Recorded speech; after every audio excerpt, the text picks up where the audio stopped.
Alors, nous voilà donc arrivés à la fin du chapitre. J'avais donc fini par donner toutes les propriétés de conservation de la translation et de la rotation. Donc je les rappelle, translation, rotation conserve les longueurs, alignement, air, milieu et mesure d'angle. Donc on va le vérifier une fois qu'on aura fini nos constructions. Donc dans un premier temps, nous allons construire l'image de cette figure ABCD par la translation qui mène de E vers F, c'est-à-dire la translation de vecteur EF. Donc pour cela, comme je l'avais dit dans le grand 1, on doit définir le mouvement qui va de E vers F. Donc là, on se sert exclusivement des carreaux au collège, c'est-à-dire que le mouvement pour aller de E vers F, il y a un carreau vers la droite, donc de E, le vecteur EF, c'est donc 1 vers la droite et 2 vers le haut. Ce qui signifie que toute ma figure A, B, C, D va glisser de un carreau vers la droite, puis 2 vers le haut. Donc je vais y aller point par point. Ça ne change pas que ce soit pour une symétrie centrale, axiale, une translation, de rotation. Quand on doit construire l'image d'une figure, on commence par chaque sommet et ensuite on les relie de la même façon. Donc ici, l'image de A, si je le décale de 1 vers la droite et de 2 vers le haut, j'obtiens le point ici que je vais noter A'. De la même façon pour B, 1 vers la droite, 2 vers le haut, j'obtiens le point B' qui est confondu avec le point C. Ensuite, le point C, de la même façon, 1 vers la droite, 2 vers le haut, j'obtiens le point C'. Et enfin, le point D, 1 vers la droite, 2 vers le haut, j'obtiens le point D'. Donc, ne le soyez pas trop en ce moment déprimé, hein, parce que je sais que vous me voyez que par vidéo et pas en vrai, je sais que je vous manque. Mais bon, donc, trêve de plaisanterie. Une fois qu'on a donc fait l'image de A, B, C, D, il suffit de les relier de la même façon que la figure de base. Donc là, je prends ma règle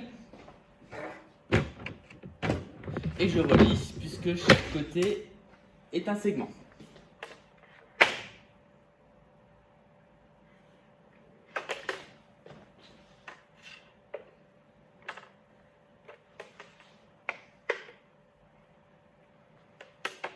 Alors, je sais, je suis devant, mais vous allez voir le résultat. Voilà. Donc, ici, dans la consigne, pour retenir et ensuite, quand vous réviserez ce chapitre, vous notez que l'image de la translation de ABCD, on va l'appeler A', B', C', D'. Pour la rotation, on y mettra deux traits qui se lient secondes. Donc A seconde, B seconde, C seconde, D seconde.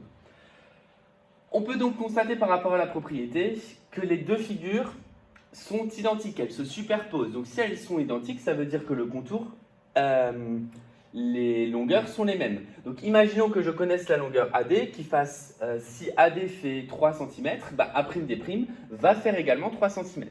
À cette occasion, du coup, on verra des exercices où on va savoir que deux figures sont symétriques par translation l'une de l'autre, et ça va nous permettre de déduire soit des longueurs, soit des angles, soit des aires. Donc vous verrez justement par la suite les exercices que je vous donnerai. Ensuite pour l'air, superposable, donc elles occupent la même surface. Le périmètre, les longueurs sont les mêmes. Et les angles, imaginons que l'angle là fasse 30 degrés, on pourrait le mesurer. L'angle ici, qui lui est son symétrique par translation, va faire également 30 degrés. Donc ça c'est relativement facile à voir puisque la translation c'est juste un glissement. Donc la figure ne change absolument pas, donc ses propriétés ne changent pas. Il y a une propriété de la translation qui n'est pas valable pour la rotation, c'est qu'en plus de garder les longueurs, au final, les segments, quand on les trace, ou même les droites, quand on les transforme par translation, on va aussi avoir une notion de parallélisme. C'est-à-dire que AD est parallèle à A'D'. Ça ne sera pas le cas lorsque l'on va faire une rotation. Donc ça sera une propriété, d'ailleurs, que je vais rajouter tout de suite. Ce qu'il faudra rajouter également, le rouge, qui est qu'en plus de conserver les longueurs et l'alignement, les aires, les milieux et les mesures d'angle. Et ça, c'est uniquement valable pour la translation. La translation transforme une droite, alors la plupart du temps, ce sera un segment, mais qu'il suffit de prolonger, en une droite parallèle.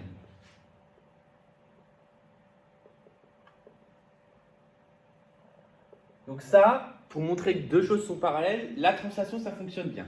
Un peu comme ce que vous aviez vu d'ailleurs, j'imagine, je l'espère en tout cas, avec la symétrie centrale. La symétrie centrale, c'est la même chose. L'image d'une droite par une symétrie centrale, c'est une droite qui lui est parallèle. Par contre, ce n'est pas le cas pour la symétrie axiale. Donc là, c'est justement ce qui va différencier un petit peu toutes ces transformations. Donc ça sera le cas pour la translation et pour la symétrie centrale. Par contre, ça ne sera pas le cas pour la rotation comme on va le voir juste après. Et ce n'est pas le cas pour la symétrie axiale comme vous avez dû le voir en 6e. Donc pour ne pas prendre trop de place sur cette figure, je vais l'effacer. J'espère que tout le monde a bien pris le principe de glissement. Pareil, vous allez avoir aussi un exercice quasiment identique à celui-là, c'est juste que la figure va être différente. Donc pour la rotation, nous allons donc devoir construire la rotation de ABCD, de centre O, d'angle 60 degrés, et je vous avais fait rajouter dans le cahier de texte dans le sens trigonométrique, c'est-à-dire dans le sens anti-horaire. Je rappelle que le sens anti-horaire, c'est celui-là. Donc la figure, elle va tourner vers la gauche. Donc pour ça, on va y aller point par point. Et là, c'est un petit peu plus difficile parce que les traits de construction vont être plus importants. Là, vous voyez, on a juste compté les carreaux, c'était facile. Là, pour la rotation, je vous rappelle qu'on va commencer par tracer un rayon, mesurer l'angle et ensuite utiliser le compas pour reporter la longueur. Ça va nous donner un premier point et tous ces traits de construction là risquent de vous gêner. Donc au fur et à mesure, je les effacerai. Je vais donc aussi effacer la figure, l'image de la translation. Et je m'attaque donc à la rotation. Donc je commence par le point A. Donc ce que je fais, c'est que je commence à relier le point A au point O à la règle en pointillé, ce qui va correspondre au rayon. Donc je sais déjà le sens dans lequel je vais tourner, je vous le marque quand même ici, puisque c'est dans le sens trigonométrique. Maintenant, pour savoir où je m'arrête, j'ai besoin de mon rapporteur. J'espère vraiment maintenant que tout le monde en a un. Je prends mon rapporteur, le centre du rapporteur sur O, le 0 qui correspond à l'alignement avec A, et donc je mets une trace de repérage au niveau de 60 degrés, en partant du 0 extérieur ici, puisque moi mon 0 à droite est à l'extérieur. Vous, évidemment, il faut choisir le 0 qui est du côté du A. Donc 60 degrés, une fois qu'on l'a tracé, pareil, on prend la règle et on relie le point O à la trace pour être sûr que l'angle en question fasse bien 60 degrés. Donc là, on va bien avoir un angle de 60 degrés. Maintenant, qu'est-ce qu'il reste à faire pour finir la rotation? On sait que la rotation va se retrouver sur le cercle de centre O qui passe par A. Donc là, je prends mon compas, je mesure l'écart qu'il y a entre O et A, et ça va me donner donc mon point à seconde. Alors avec les impressions du tableau, Donc là, j'obtiens donc mon point à seconde. À partir de ce principe que je vais répéter, je vais faire la même chose pour B, je vais faire la même chose pour C, je vais faire la même chose pour D. Donc ici, j'efface les traits de construction. Donc, je rappelle, ce sera toujours les mêmes étapes. On trace le rayon, on trace l'angle, on met une marque, on trace du coup la marque de l'angle et ensuite on reporte la longueur du rayon pour obtenir le point à l'intersection des deux traces. Et ça nous donne donc le premier point que j'ai noté à seconde.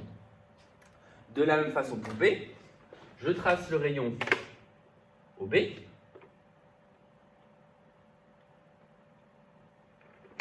Je reprends mon rapporteur en mettant toujours le centre du rapporteur sur O, en allant vers B, le 0 étant celui qui est placé du côté de B. Je mets une marque sur le 60 degrés et de la même façon, je trace mon angle de 60 degrés.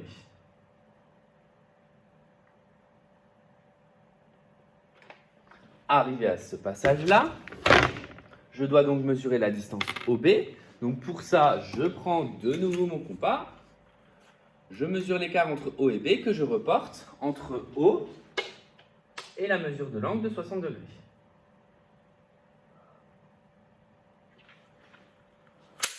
Donc j'ai pris la mesure, l'écart entre O et B, je l'ai reporté ici et j'obtiens donc mon point B seconde.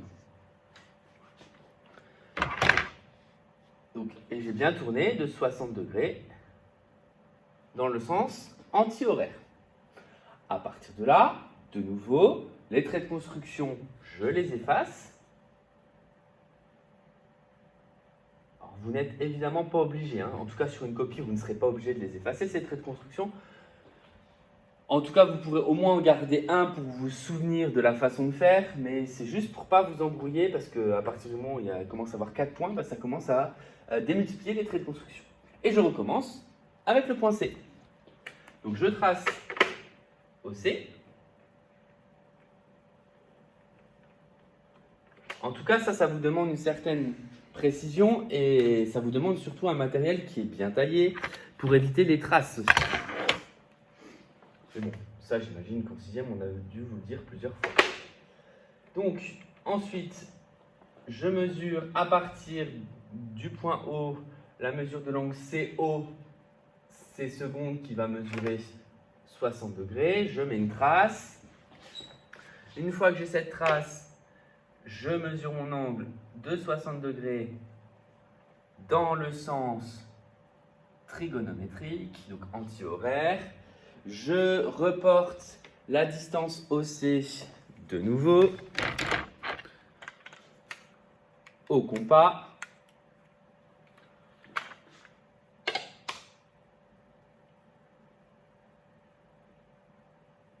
Ça me donne donc le point C secondes environ ici. Et de nouveau, j'efface les traits de construction. Il me reste du coup le point D où je dois réitérer la même méthode. Et une fois que ça sera fait, ma figure, il n'y aura plus qu'à la relier de la même façon, c'est-à-dire relier A seconde avec B seconde, B seconde, C seconde, C seconde, D seconde, D seconde, A. Et j'aurai donc normalement la même figure avec la même aire, puisqu'elle est censée se superposer, le même périmètre, puisqu'on va avoir conservation des longueurs. Donc je recommence ensuite une dernière fois pour D. Donc O, D seconde. Donc je trace le rayon OD.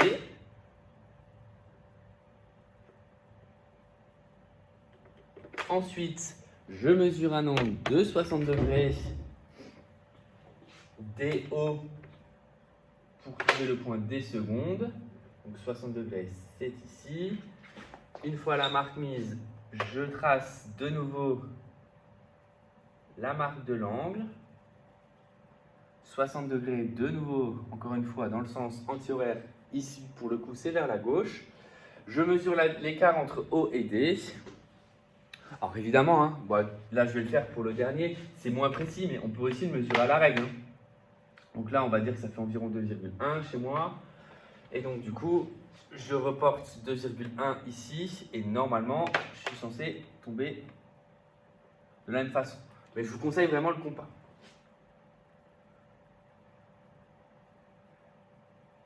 Voilà. Et donc du coup, ça me donne mon point D secondes. Je vais laisser à la limite les traces de construction pour le D secondes, comme ça vous en laisse un pour la figure. Il n'y a plus qu'à relier le point A seconde avec B seconde, C seconde, C seconde, D seconde, et D secondes A.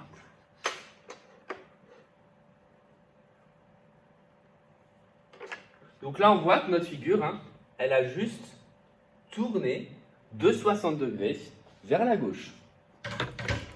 On voit que la forme est conservée, c'est juste le sens. Donc ça veut dire que si on mesure la distance de A à D, normalement la distance de A seconde à D seconde est la même. Alors évidemment, avec les impressions de construction, il se peut qu'il y ait un petit décalage. L'aire est la même également. Les angles sont les mêmes également. Donc ça, c'est toutes les propriétés qu'il va falloir retenir. Et comme je vous l'ai dit, hein, dans les exercices, ne me citez pas toutes les propriétés, mais uniquement celle qui est utile. Justement, vous allez en avoir à faire ce week-end, en tout cas pour la semaine prochaine. Voilà donc du coup pour ce chapitre sur les translations rotation. J'espère que ça a été clair. N'hésitez pas en tout cas à commenter s'il y a des questions.